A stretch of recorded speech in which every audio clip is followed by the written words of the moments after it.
Cadillac Escalade. A trouble code of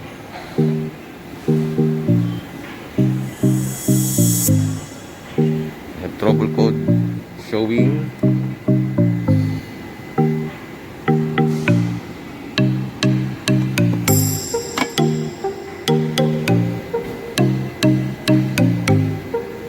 evaporative system leak, evap system parts control valve circuit, and evaporative system leak detected small leak. The causes of this is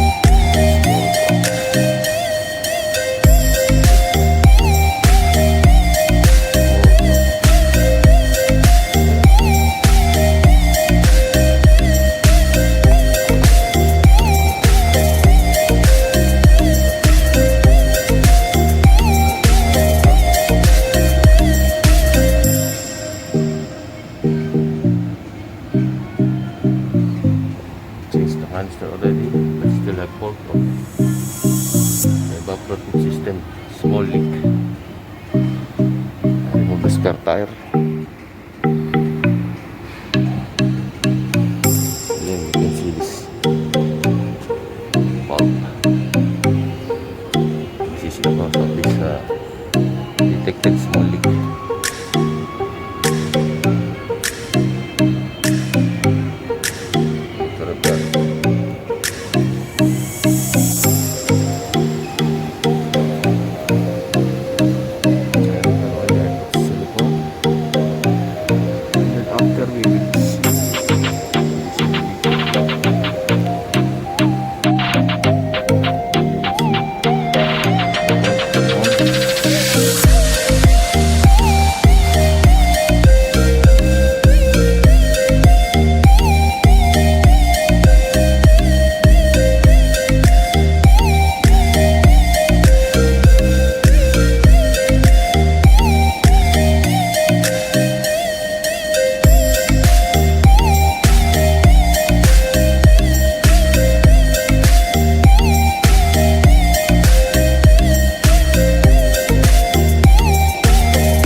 No fault.